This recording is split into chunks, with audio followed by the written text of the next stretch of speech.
नमस्कार मैत्रिणींनो, आज आपण करणार आहोत तळून वांग्याची भाजी डब्यासाठी. हे ना अशी कार्यक्रमात ते आचार्य लोक करतात ना, तशा प्रकारे. तर मी ना इथं काय केले, तेल गरम करायला ठेवले. 4 वांगी स्वच्छ धुवून ती असे त्याला कट दिलेत असे, आणि याच्यामध्ये ना ह्या वांग्याच्या मध्ये ना असं मिठाचं बोट घ्यायचं आणि ह्या वांग्याच्या आतमध्ये ना असं चोळायचं, म्हणजे वांगी तळल्यानंतर त्याला चव यावी, मीठ लागावं म्हणून. तर आता आपलं तेल गरम झाले, मी त्याच्यात हे सर्व वांगी सोडते.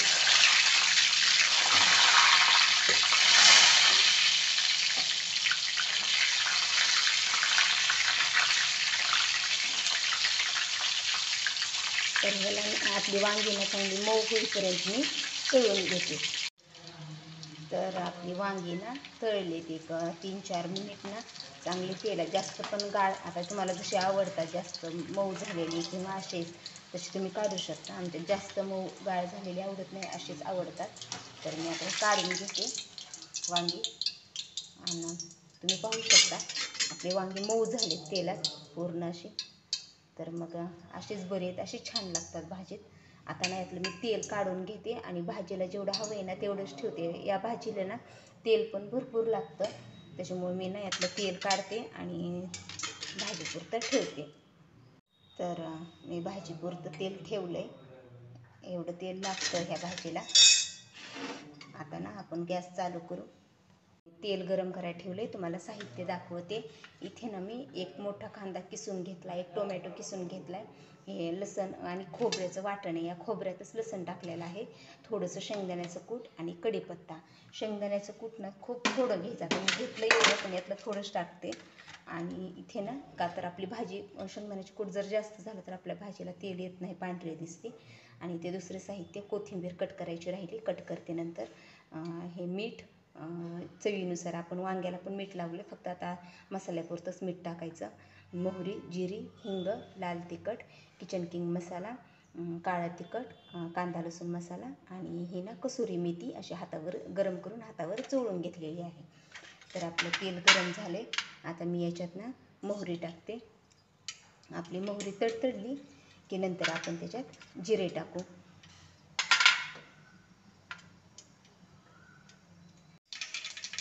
आपली मोहरी तडतडली, आता आपण जिरे टाकू. आपले जिरे पण चांगले फुललेत. आता ना आपण जे कांदा आपला किसलाय ना तो कांदा टाकू.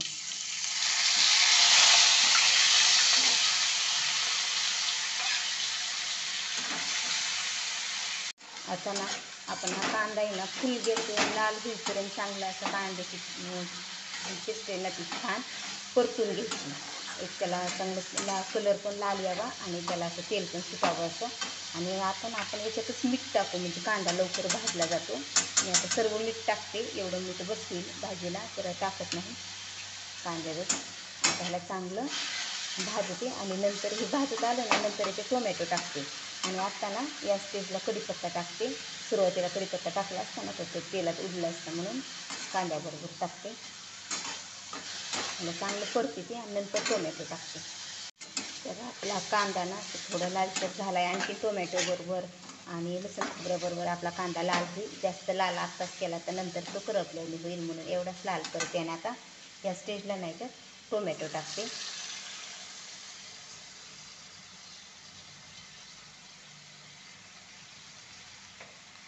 आणि हे ना चांगलं परत येते.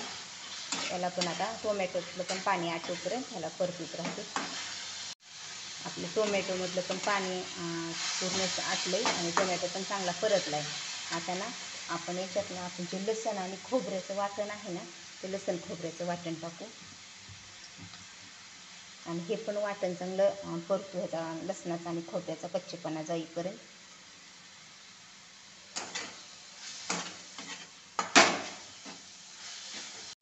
आपलं लसण खोबरं पण चांगलं परतलं. आता आपण याच्यात मसाले टाकू. आता मसाले टाकताना गॅस कमी करते मी, मसाले करपू नये म्हणून. तर आता याच्यात सुरुवातीला आपलं लाल तिखट, हे तरीसाठी घेतले मी लाल तिखट, एक छान तरी यावी आपल्या भाजीला म्हणून.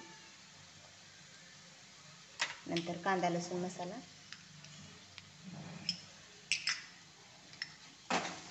मिक्स करावी, करपण्याच्या खाली.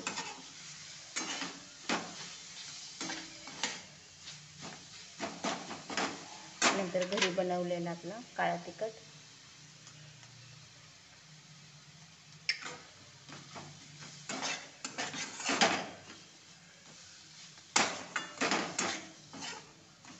नंतर किचन किंग मसाला,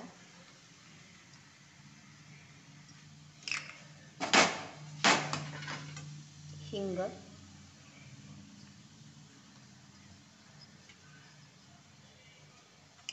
चांगलं मिक्स करू आपण आणि तेलात 1 मिनटं परतू. आणि मसाले आपले करपुनी म्हणून ना ह्याच्यात मी थोडंसं आपल्या ओलावा यावा आपल्या मसाल्याला म्हणून गरम केलेलं पाणी 1 कप, छोट्या कपाने 1 कपभर गरम पाणी केले मी.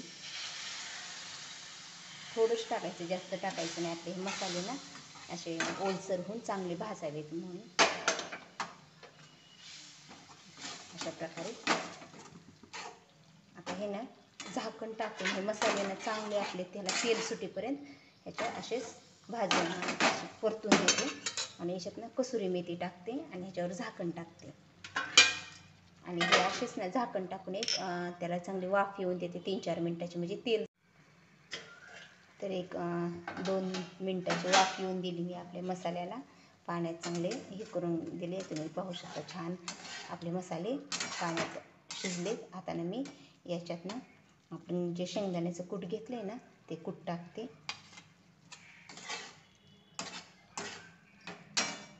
आणि हे कूट टाकलेच बी ना 1-2 मिनटाची आणखीन वाफ येऊन देते. कारण कुटाचा कच्चेपणा आपले कचकच लागू नये दाताखाली म्हणून. आणि झाकण टाकते आणि 1-2 मिनटाची वाफ येऊन देते. तर कूट टाकल्यानंतर 1 वाफ येऊन दिली. असं कडेला तेल आपलं चांगलं हे सुटल्याने झाले.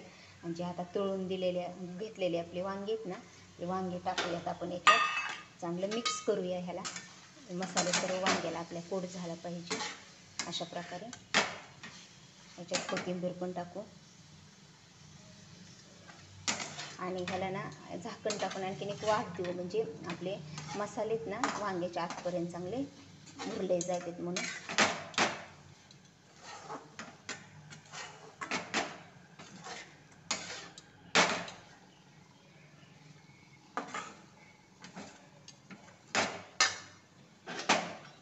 बनायला आणखीन 1-2-3 मिनटाची वाफ देते.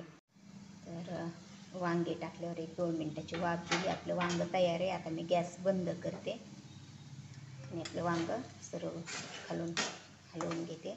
आपलं वांगं तयार आहे. डिशमध्ये काढून घेते.